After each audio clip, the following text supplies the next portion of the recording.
ಅದ್ದೂರಿ ದಸರಾ ಬೇಕಾಗಿಲ್ಲ. ದೇವರು ನೋಡೋದಕ್ಕೆ 2,000 3,000 ಟಿಕೆಟು ಬೇಕಾಗಿಲ್ಲ. ಕಂಬಳ ಬೇಕೇ ಆಗಿಲ್ಲ. ನೀವು ಕಂಬಳ ನಾನೇನು ವಿರೋಧ ಮಾಡ್ತಾ ಇಲ್ಲ. ಮೈಸೂರಿನಲ್ಲಿ ಕಂಬಳ ಬೇಡ. ಮೈಸೂರಿನಲ್ಲಿ ಕಂಬಳ ಬೇಡ.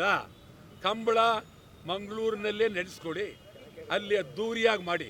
ನಮ್ಮದೇನು ಅದೇನಿಲ್ಲ, ಆದರೆ ಕಂಬಳ ಮಾಡಿ. ಮತ್ತು ಅದ್ದೂರಿ ದಸರಾ ಬೇಕಾಗಿಲ್ಲ.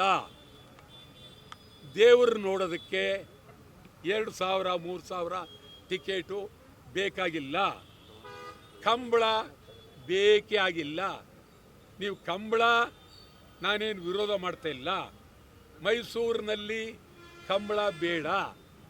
ಮೈಸೂರಿನಲ್ಲಿ ಕಂಬಳ ಬೇಡ. ಕಂಬಳ ಮಂಗಳೂರಿನಲ್ಲೇ ನಡೆಸ್ಕೊಡಿ, ಅಲ್ಲಿ ಅದ್ದೂರಿಯಾಗಿ ಮಾಡಿ. ನಮ್ಮದೇನು ಅದೇನಿಲ್ಲ, ಆದರೆ ಕಂಬಳ ಮಾಡಿ. ಮತ್ತು